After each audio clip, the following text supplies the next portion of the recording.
A few years ago, I was a tennis coach. I loved the sport, but I hated the trap to be stuck on the tennis court all day long, doing lesson after lesson after lesson. My dream was always to travel the world and work from anywhere in the world.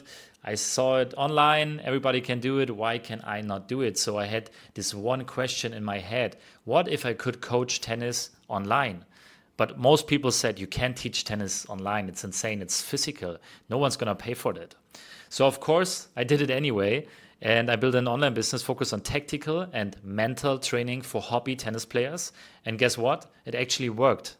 But there was one thing no one was talking about. Even if the model works, if the market is too small, you're stuck again.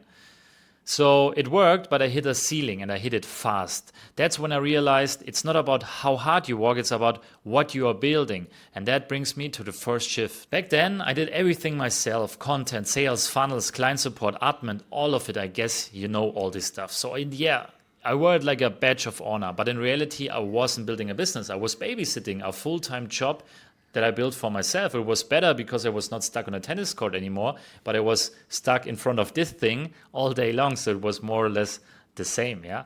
So for me, it was a hard realization when I realized, okay, I can't grow this anymore. It hits a ceiling and I need to change something. So for me, the real shift came when I started building teams, not assistants. I mean operators, owners, A players, people who could run a system and not wait for instructions. That's a big difference. Most coaches I know scale by working more and more and more and trying always new stuff. And I scaled by getting out of the way and bringing the right people in to then enjoy my life and do whatever I want. My first business wasn't just hard to scale because of the size. The second shift was when I realized that it was also difficult to sell. People were in front of me all of the time. I knew many players and I could offer them anything. But always when I talked to them, they were like, oh, it's interesting, but it's not the right thing for me now. So they were not desperate. And I don't want to get you in front of only customers that are desperate, but it helps. It helps if you have a coaching business where you target people who really need help because they have some kind of urgency. And if you can help them, then you are in the right spot at the right time. For my tennis business, for solving tactical and mental problems for tennis players, this is not really an urgent thing to do. People like to play tennis like every day or every other week. But to solve this kind of problem, some people had an urgency because there was a big upcoming tournament. But at the end of the thing, it was like 90% of the players just love to watch my videos, but they never paid like more than $100 in total. The third shift, and maybe one of the most important, is when I realized that doing more doesn't mean to be productive. I was doing everything, like the funnels, the marketing, the sales, the products, everything. But I was only reacting to what was happening. Yeah, I was a firefighter. I was always, here's a fire, there's a fire.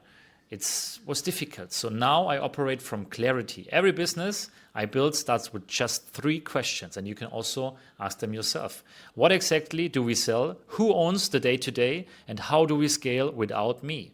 That's how I help coaching brands evolve into real businesses: offers, operators, and ownership. Because freedom isn't the absence of work, it's the ability to choose what you give your energy to and what you like to do. That's a huge difference. So if you're a coach and you're doing everything by yourself, or maybe you have 1 or 2 people helping you, but you build a business where you're stuck, maybe in a niche because it's also not scalable, as it was in my case. Or if you build a business that's secretly draining you and you don't get energy out of it, maybe money but not energy, then you don't need more content or a new funnel, you need a better structure. So this is my first YouTube video. I will do many more, so just subscribe to the channel. I share real frameworks, I share strategic breakdowns and behind the scenes on how I build online businesses that scale up to 100K a month. And I'm not a coach. I build the machine behind the coach. That's a huge difference.